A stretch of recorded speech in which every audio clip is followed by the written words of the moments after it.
Bismillahirrahmanirrahim. Assalamualaikum warahmatullahi wabarakatuh. Asdiqai qabla nabda dirasa hayya bina linusalli. Allahumma salli ala Sayyidina Muhammad wa ala ali Sayyidina Muhammad. Allahumma salli ala Sayyidina Muhammad wa ala ali Sayyidina Muhammad. Assalamualaikum warahmatullahi wabarakatuh. Asyhadu an la ilaha illallah wahdahu la syarika lah wa asyhadu anna Muhammadan abduhu wa rasuluh. Halo, apa kabar? Mudah-mudahan sehat walafiat. Hari ini kita akan melanjutkan kembali pembelajaran kita tentang kenabian, tentang beriman kepada nabi atau rasul Allah. Nah, sekarang kita akan menggali, mencari informasi, memahami yang berasal dari Al-Quran tentang fungsi mengapa para rasul Allah itu diturunkan ke bumi. Ayat Al-Quran surah 3 surat Ali Imran ayat 164. A'udzu billahi minasyaitonir rajim. Bismillahirrahmanirrahim. Laqad manallahu 'alal mu'minina idza ba'atsa fihim rasulan min anfusihim yatlu 'alaihim ayatihi wa yuzakkihim wa yu'allimuhumul kitaba wal hikmata wa in kanu min qablu lafi dhalalin mubin. Oke.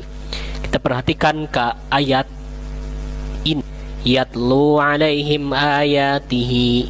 Terus yang kedua, wa yuzakkihim. Yang ketiga, wa yu'allihumul kitab. Itu ya. Jadi ada 3 kata yang perlu kita pahami dari sini. Ada yatlu, kemudian yuzakki, dan yu'allimuhum. Nah, Allah telah memberi karunia kepada orang-orang yang beriman ketika Allah mengutus di antara mereka seorang rasul dari golongan mereka sendiri. Jadi rasul itu berasal dari golongan manusia yang membacakan kepada mereka ayat-ayat Allah. Yatlu alaihim ayatihi. Nah, itu ayatnya. Wa yuzakkihim, membersihkan jiwa mereka. Wa yu'allimuhumul kitab wal hikmah, dan mengajarkan kepada mereka Alkitab dan hikmah. Gitu ya. Menjadi guru terkait dengan kitab dan hikmah. Terus wa in kanu min qablu lafi dhalalin mubin, dan sesungguhnya sebelum adanya nabi itu, mereka atau orang-orang itu berada dalam kesesatan yang nyata. Jadi berdasarkan pada Al-Quran surah 3 surat Ali Imran ayat 164, bahwa tugas atau fungsi rasul itu yang pertama adalah membacakan kepada mereka ayat-ayat Allah. Kedua, membersihkan jiwa mereka. Apa maksud membersihkan jiwa itu? Mengajak supaya orang-orang itu tidak melakukan perbuatan buruk. Membersihkan jiwa juga artinya adalah menghilangkan sifat-sifat yang buruk yang ada pada diri manusia. Dan ketiga, mengajarkan kepada mereka Alkitab dan hikmah, mengajarkan tentang Al-Quran, mengajarkan tentang Injil dan sebagainya. Al-hikmah adalah pengetahuan-pengetahuan yang memiliki kedalaman informasi, yang bermanfaat buat kehidupan manusia.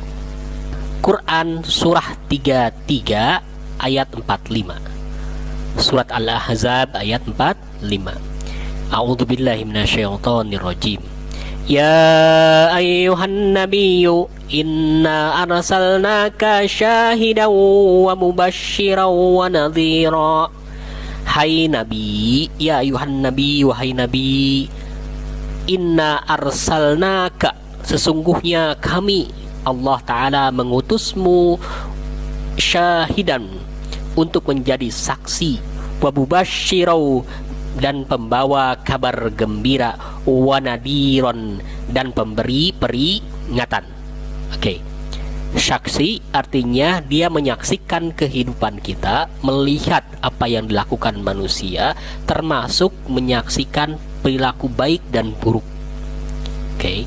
Membawa kabar gembira artinya dia memberikan informasi kalau dia beriman kepada Allah, maka dia masuk surga, seperti itu.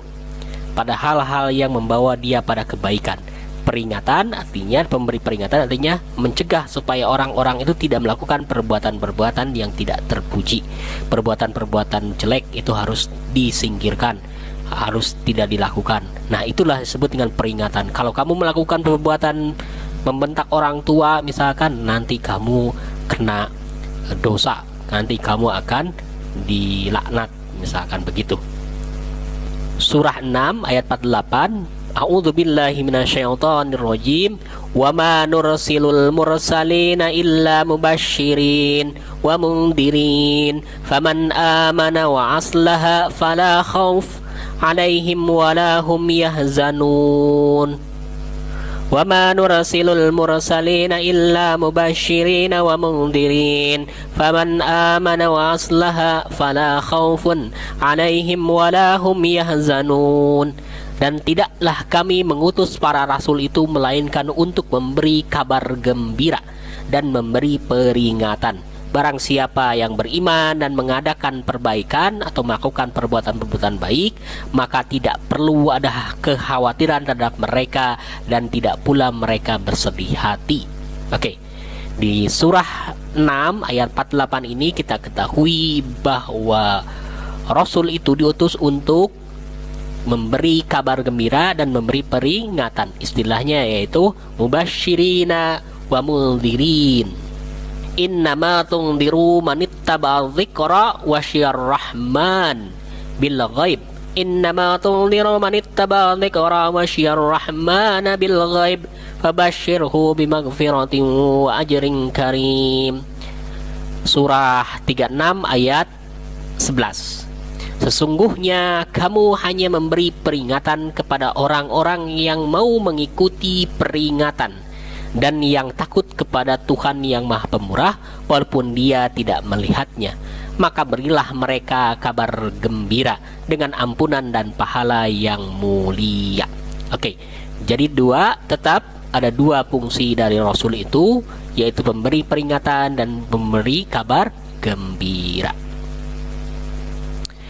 Al-Quran surah 19 ayat 97. A'udzu billahi minasyaitonir rajim. Bismillahirrahmanirrahim. Fa innama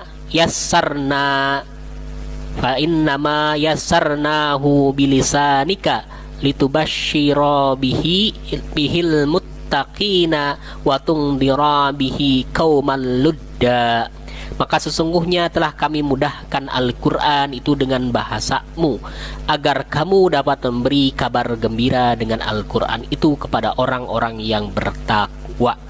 Jadi Rasulullah SAW diberi wahyu yaitu Al-Quran dengan bahasa Arab, agar mudah memberikan kabar gembira dengan Al-Quran itu kepada orang-orang yang bertakwa, pada orang-orang Makkah terdahulu, khususnya orang-orang yang sudah beriman, dan agar kamu memberi peringatan dengannya kepada kaum yang membangkang.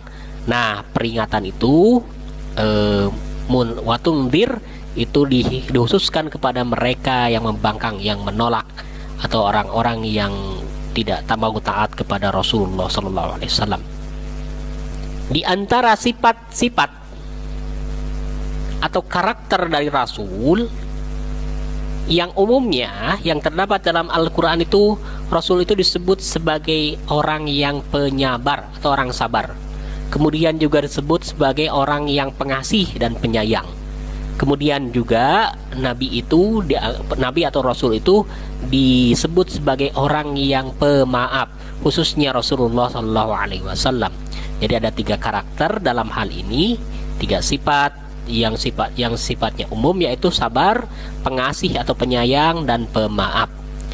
Nah, di dalam pelajaran PAI, sifat-sifat Rasul itu dibagi 2. Ada yang sifat wajib dan sifat mustahil. Sifat wajib itu sodik atau sidik artinya benar, fatonah cerdas, amanah dapat dipercaya, tablik menyampaikan. Jadi para Rasul itu melaksanakan yang 4 ini: sidik, fatonah, amanah, tablik, benar, cerdas, dapat dipercaya, menyampaikan. Dan para Rasul itu tidak mungkin melakukan sifat-sifat yang bertentangan dengan sifat wajib tadi, yang kemudian kita sebut sebagai sifat mustahil. Kizib, dusta; baladah, bodoh; khitman, menyembunyikan; khianat, penipu. Nah, tidak mungkin para rasul itu melakukan kizib, baladah, khitman, khianat. Jadi mengapa umat Islam harus beriman kepada rasul-rasul Allah? Nah, setidaknya ada 3 hal. Yang pertama, para nabi dan rasul itu manusia suci yang telah dipilih oleh Allah Ta'ala, gitu ya. Karena bukan orang sembarangan. Jadi orangnya khusus, betul-betul sudah dipilih oleh Allah. Yang kedua, nabi dan rasul itu sebagai perantara, wasilah untuk memperoleh ajaran Islam yang benar. Ketiga, para nabi dan rasul itu sebagai uswatun hasanah, sebagai teladan baik. Jadi kalau kita sebagai orang beragama, sebaiknya mengikuti teladan Rasulullah, teladan para anbiya, para nabi-nabi dan rasul dalam melangkahkan kehidupan ini. Dilihat pada perilaku Rasulullah SAW atau para nabi, apakah ada kesamaan dalam hal kebaikan.